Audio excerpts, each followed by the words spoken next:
Jadi guys, ada sebuah kejadian yang cukup menyeramkan di sekitaran tahun 94 sampai 97 di daerah Jawa Barat.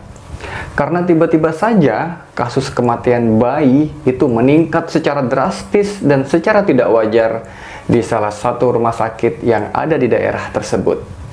Bahkan ibu yang baru saja habis lahiran itu tiba-tiba ari-arinya itu hilang entah kemana. Bahkan pernah suatu ketika nih di rumah sakit itu juga ditemuin ada bercak darah berceceran di lantai. Dan setelah ditelusurin, ternyata ceceran darah tadi itu berakhir di depan pintu kamar milik seorang suster yang bertugas di ruang bersalin. Lantas orang-orang pun mulai curiga nih, siapa sebenarnya suster itu? Dan apa tujuan dia ngelakuin itu semua? Nah, penasaran kan dengan kisahnya? Yuk sama-sama langsung saja kita simak kisah lengkapnya. Suatu pagi di rumah sakit tersebut masuklah seorang pasien ibu hamil yang harus melahirkan dengan cara operasi. Karena waktu itu posisi bayinya itu melintang. Pasien ini pun terus saja merintih kesakitan. Iya wajar lah kan, karena dia masuk dari pagi tapi sampai habis maghrib belum juga dapat instruksi dari dokter buat dilakuin tindakan operasi. Untungnya di situ ada perawat yang cukup care yang bernama Siti. Dialah yang terus selalu nemenin si pasien ini. Siti memang orang yang cukup sabar dan telaten dalam merawat pasien. Waktu itu kebetulan dia ini dibantu oleh rekan kerjanya yang bernama Yati. Tapi karakter Yati ini bertolak belakang dengan Siti. Dia lebih pendiam, cuek, bahkan jarang ngomong. Dan dia juga lebih suka menyendiri. Memang sih, walaupun Yati ini cuek dan pendiam, tapi dia ini bisa dikatakan cewek paling cantik lah di antara teman-temannya yang ada di rumah sakit itu. Karena saking cantiknya, nggak jarang Yati ini jadi pusat perhatian dan sering juga digoda sama rekan-rekan kerja lainnya, termasuk ya petugas-petugas keamanan maupun bagian-bagian administrasi lainnya. Di saat pasien ini lagi berusaha menahan rasa sakit, ngomonglah dia nih ke Siti. Sus, tolong sus, saya udah nggak kuat nih, keluh pasien kan. Siti pun berusaha nenangin si pasien. Sabar ya bu, kata Siti ini. Kita tunggu dokternya dulu. Si ibu yang tadinya miring ke arah Siti, kini dia berbalik menghadap ke arah Yati. Lalu Siti pun ngomonglah nih ke Yati.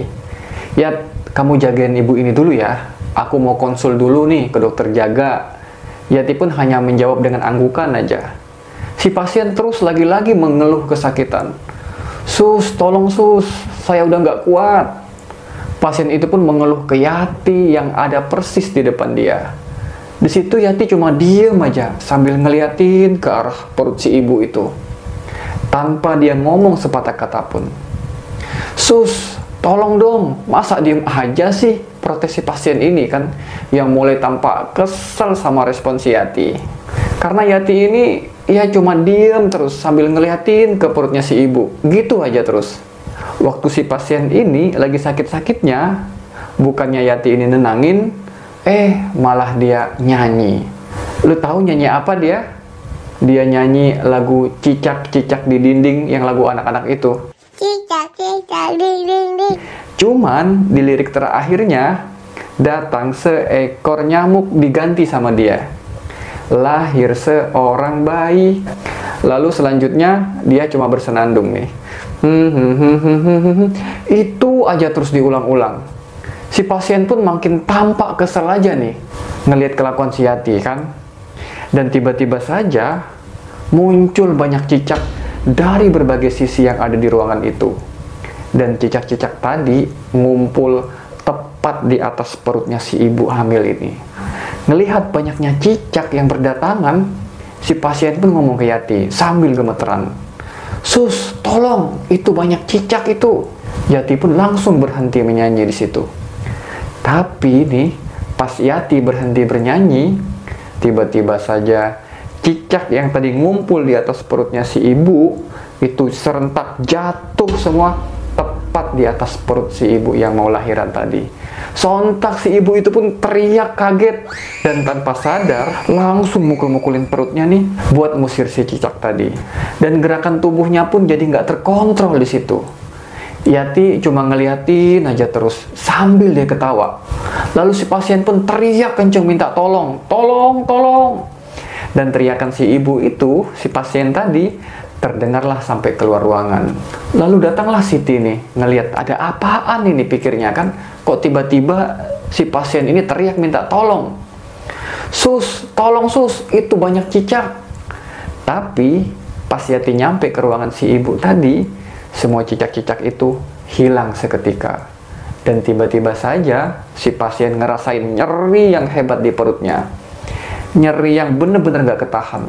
Lalu Siti pun memeriksa si pasien dan ternyata pembukaannya udah lengkap dan kepala bayi pun udah mulai kelihatan di situ.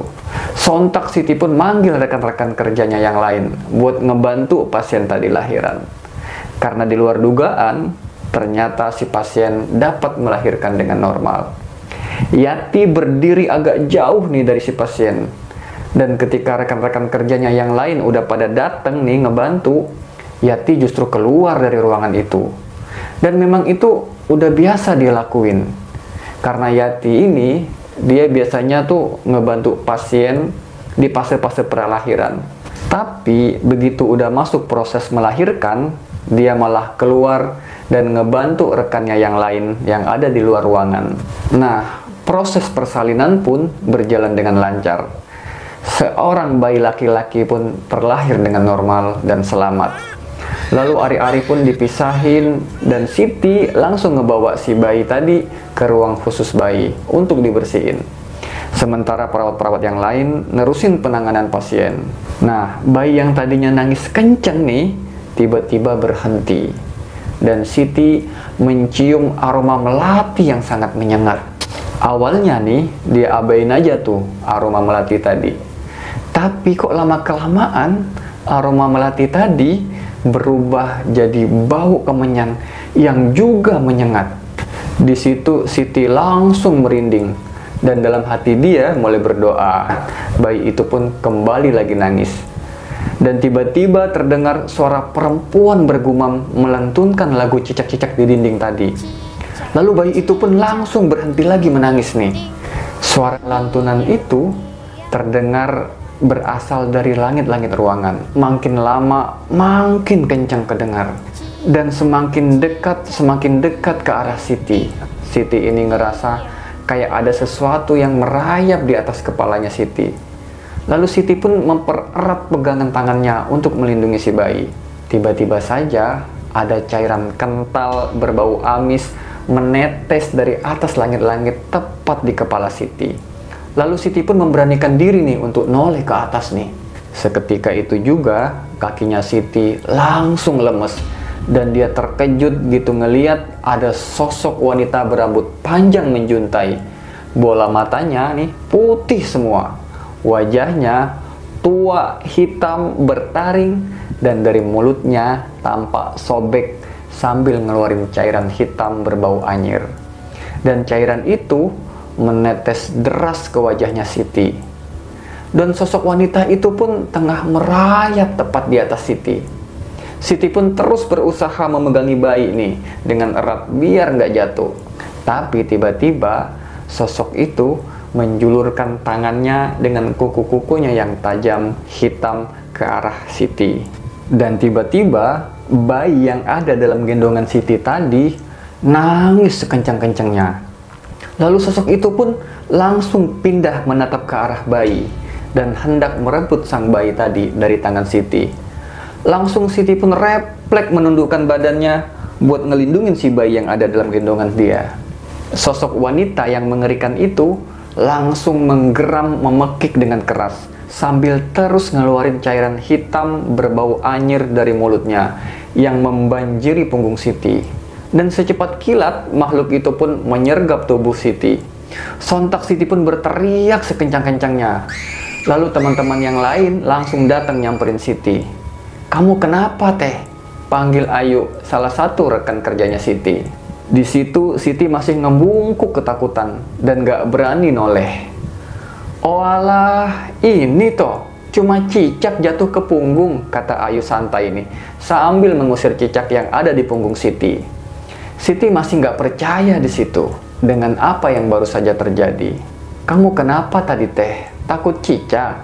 Ayu pun menyeringai tertawa kecil. Siti pun cuma jawab di situ, "Nggak apa-apa kok." Cuman tangannya masih gemetar terus. Tapi dia berupaya untuk tetap tenang dan melanjutkan aktivitasnya ngebersihin bayi tadi. Lalu Siti pun memeriksa sang bayi untuk mastiin kalau kondisi bayi itu masih baik-baik saja. Siti mulai berpikir, mungkin tadi dia cuma halusinasi. Tapi meski begitu, dia juga masih nggak yakin nih. Karena kejadian tadi itu seolah-olah bener-bener nyata sampai ngebuat dia berkeringat dingin. Setelah bersih, bayi itu pun langsung diserahin ke poli anak khusus pasca melahirkan. Dan Siti kembali ke ruangannya. Setiba di ruangannya, Siti ini ngedengar kalau rekan-rekannya sedang berdebat kalau ari-ari bayi ibu yang barusan lahiran tadi itu hilang. Di situ Siti ngerasa ada yang gak beres dari kejadian tadi, dan gak lama kemudian ada berita duka datang dari poli anak. Kalau bayi yang barusan tadi ditolong Siti ternyata meninggal dunia akibat penurunan oksigen secara drastis. Siti pun lemes seketika. Entah kenapa dia merasa bersalah atas kejadian itu. Ketika mendengar sang bayi meninggal, sontak si pasien pun menangis histeris. Sang ibu juga merasa bersalah di situ karena dia berpikir kalau dialah penyebab bayinya meninggal tadi karena udah mukul-mukulin perutnya buat musir cicak tadi.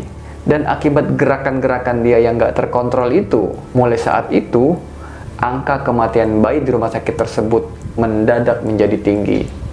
Dan ari-ari bayi juga sering hilang. Bahkan nih, makhluk bengis itu semakin intens meneror hampir seluruh petugas-petugas yang ada di rumah sakit itu, khususnya petugas-petugas yang berdinas di ruang bersalin. Dan setiap awal teror itu selalu saja diawali dengan senandung cicak-cicak di dinding. Dan akibat teror itu juga banyak petugas yang mutusin untuk berhenti bekerja. Nggak cuma perawat saja, satpam, bahkan karyawan-karyawan di bagian lain pun juga kerap diganggu ketika berdinas malam. Dan wujudnya yang mengerikan dengan gerakannya yang merayap dan pakaiannya mirip suster lusuh ngebuat makhluk itu dijuluki hantu suster rayap oleh warga rumah sakit tersebut. Sampailah suatu ketika rumah sakit ini melakukan penyelidikan terhadap kasus yang termasuk nggak wajar ini. Dan sejak penyelidikan itu, angka kematian bayi dan kehilangan ari-ari mulai menurun. Bahkan bisa dikatakan udah jaranglah terjadi.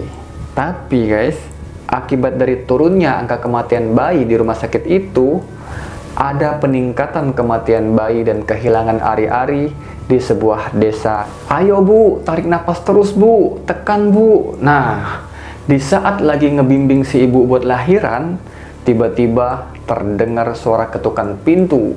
Dan suara itu pun terdengar sampai beberapa kali. Lalu sang suaminya pun mencoba untuk ngebukain pintu tadi. Tapi ketika pintu dibuka, nggak ada siapa-siapa di situ. Lalu dia pun menoleh ke kiri, ke kanan, buat mastiin siapa yang mengetuk pintu tadi. Tapi tetap nggak ada satupun orang di sana. Apalagi nih, di desa itu, jarak dari satu rumah ke rumah yang lain itu cukup jauh. Akhirnya, pintu rumah pun ditutup kembali. Dan tiba-tiba saja, terdengar suara senandung cicak-cicak di dinding tadi. Persis seperti kejadian di rumah sakit. Dan seketika bermunculan cicak dari berbagai sudut rumah dan berkumpul tepat di atas perutnya si pasien. Bahkan ada beberapa yang melompat ke kepala dan badan si ibu hamil tadi. "Pergi kamu, pergi!" bentak si Paraji tadi. Dan tiba-tiba si ibu yang mau lahiran itu ngerasain sakit yang luar biasa yang gak tertahankan di perutnya. Dan itu membuat dia otomatis mendorong sekuat tenaga hingga sang bayi pun keluar. Tapi sayangnya kondisi bayi itu sudah tidak menangis lagi. dan tubuhnya udah berwarna biru pucat. Sontak si mbok-mbok Paraji itu pun mengangkat sang bayi lalu memukul-mukul bokongnya agar bisa menangis. Tapi tetap saja nggak menangis bayi itu. Nah, setelah si dukun beranak itu mengecek nadi dan napas si bayi, ternyata bayi itu sudah tidak bernyawa. Sang ibu pun langsung menangis histeris di situ. Dan mbok-mbok Paraji tadi baru sadar kalau ternyata bayi itu lahir tanpa ari-ari alias hilang. Mereka pun panik semua di situ. Dan suaminya pun langsung memeluk sang istri, dan bayi yang malang tadi belum sempat menghembuskan napas pertamanya di dunia karena telah direnggut oleh iblis dalam raga wanita bernama Yati. Bahkan gak cuman itu, pernah 2 bayi meninggal sekaligus dengan cara serupa oleh makhluk bengis itu. Bahkan satu di antara sang bayi itu benar-benar lenyap dalam kandungan sebelum sempat dilahirkan. Nah, kembali lagi nih ke rumah sakit, tempatnya si Yati awal bekerja. Salah satu petugas rumah sakit itu pernah menemukan ada tetesan darah yang gak diketahui asalnya dari mana. Darah itu berceceran di sepanjang lorong menuju kamar milik salah satu perawat yang bernama Yati tadi. Lalu petugas itu pun mendobrak pintu kamar tersebut. Dan lu tahu apa yang didapat di dalamnya? Mereka semua terkejut begitu melihat seisi kamar Yati. Ternyata di kamar itu penuh dengan ceceran darah kental dan banyak sisa ari-ari yang tersebar di lantai. Dan seketika bau anyir dari ruangan tersebut membuat mereka mual dan beberapa ada yang muntah. Dengan perasaan takut dan cemas, mereka langsung melangkah memasuki kamar Yati dan tiba-tiba terdengar lagi suara wanita bersenandung. Sontak mereka semua berteriak dan langsung berlari menjauh dari kamarnya Yati. Dan sejak peristiwa itu, Yati nggak pernah lagi hadir untuk bekerja di rumah sakit tersebut. Dan namanya sebagai karyawan di rumah sakit itu sudah dicoret. Dan sejak saat itu, kamar bekas Yati dibiarkan kosong dan gak ada yang berani tinggal di kamar tersebut. Bahkan sampai kini, kamar tersebut udah digembok dan gak pernah dibuka lagi. Dan sejak pengungkapan kasus di rumah sakit itu, teror Yati masih terus berlangsung di desa tersebut. Sampai suatu ketika, di saat sosok Yati yang hendak melancarkan aksinya di rumah seorang ibu yang hendak lahiran, tiba-tiba saja seluruh warga beramai-ramai mengepung rumah itu bersama sesepuh desa dan dibantu oleh seorang ustadz yang berasal dari desa sebelah. Dan di saat itu pula tubuh Yati mendadak lemas dan roboh ke tanah. Dan langsung Yati pun ditangkap sambil diteriakin dan dikata-katain. Pokoknya semua kata-kata umpatan yang jelek-jelek keluar dari mulut mereka buat ngatain si perempuan cantik yang lagi diarak ini. Dasar wanita iblis, balikin anak-anak kami. Nah, badan Yati ini diikat pakai tali tambang dan di ujung talinya dikasih penyangga kayu buat narik-nariknya. Persis kayak hewan udah. Tapi meskipun Yati ini udah diikat, nggak ada satupun dari warga yang berani menyentuh dia secara langsung. Takut juga kali mereka. Takut dia apa-apain sama si Yati ini. Di situ, Yati cuma bisa ngerintih, menangis, sambil terus berjalan tanpa alas kaki. Dan di sepanjang jalan, warga terus ngehakimin dia dengan penuh emosi, dendam, dan amarah. Dan gak jarang, rotan, kayu, bambu melayang nimpukin si Yati ini. Lalu tibalah hari dimana seluruh warga udah berkumpul di lapangan di desa itu. Lengkap dengan tiang kokoh dan tumpukan kayu bakar yang udah disiapin buat ngehakimin Yati. Lalu Yati pun diikut di tiang tadi dan semua warga udah berkerumun di situ buat nontonin Yati yang mau dibakar. Nah, di situasi ini Yati ini nggak bisa ngomong apa-apa dia, bahkan berontak pun nggak bisa sama sekali. Dia cuma ngerintih nangis seolah-olah udah pasrah sama apa yang bakal dilakuin warga sama dia. Gak lama nih, di hadapan Yati berdiri seorang bapak tua yang bisa dibilang dia adalah sesepuh atau tokoh masyarakat di kampung itu. Bapak tua itu terus menatap ke arah Yati dengan tatapan tajam sambil memegang obor di tangan kanannya. Dan Pak Tua ini memang memiliki kemampuan supranatural lah, dan termasuk orang yang paling dihormati di kampung itu. Lalu Bapak Tua itu pun mengangkat satu tangan nih buat isyarat agar semua warga yang hadir tenang. Dan situasi pun mendadak hening seketika. Lalu Pak Tua itu masih berdiri terus sambil fokus ngeliatin ke arah Yati. Yati yang udah terikat di tiang kayu tadi cuma bisa diem aja menunduk. Tapi tiba-tiba nih, si Yati ini berhenti merintih. Dia malah senyum sinis ke arah Pak Tua sambil ikut ngeliatin Pak Tua dengan tatapan tajam. Dan tiba-tiba Yati yang tadinya meringis tertawa melengking sampai semua urat-urat kulitnya menonjol keluar. Dan matanya yang tadinya normal berubah jadi putih semua. Ngeliat Yati yang tiba-tiba berubah, Pak Tua pun mulai panik dan ketakutan di situ. Dan gak cuman Pak Tua, semua warga yang hadir pun mulai ikut ketakutan. Bahkan ada beberapa warga yang mulai mundur beberapa langkah. Dan gak sampai di situ, wajah si Yati yang tadinya cantik, putih, mulus, tiba-tiba berubah jadi tua dan ngeluarin taring dari sela-sela giginya. Bahkan mulutnya jadi tambah lebar dan tampak sobekan dari tepi mulutnya dan mengeluarkan cairan hitam pekat. Lalu warga pun semakin riuh di situ dan mulai cemas. Seketika datang 4 orang pemuda dari arah belakang Pak Tua dan langsung ngelemparin obor ke kayu bakar yang ada di sekeliling Yati. Tapi Yati ini malah terus tertawa memekik dan api pun cepat ngerambat karena memang udah disiramin minyak tanah sebelumnya. Tapi belum nyampe api itu menyentuh badannya Yati, tiba-tiba dia hilang entah kemana. Dan semua warga sontak ketakutan dan langsung lari ke rumah masing-masing. Nah, di situ Pak Tua ngerasa kalau ini bakal menjadi sesuatu yang buruk bakal terjadi di desa dia akibat dari lepasnya Yati tadi. Lalu salah seorang pemuda yang ada di belakang Pak Tua ngomong di situ, "Memang api tidak dapat dimusnahkan dengan api," ucap dia. Dan pemuda itu adalah anaknya Pak Tua sendiri. Dan gak lama setelah kejadian itu, Pak Tua meninggal dunia secara mendadak di kamarnya.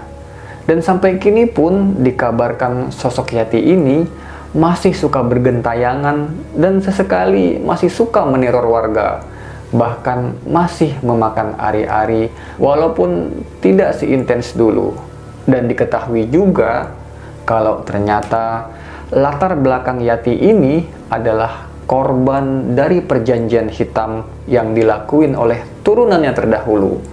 Hingga Yati ini kehilangan kendali dan dia harus menerima takdir raganya yang telah diserahkan dan dikuasai oleh iblis. Oke Sobat Misteri, itu tadi kisahnya Yati yang terjadi di daerah Jawa Barat.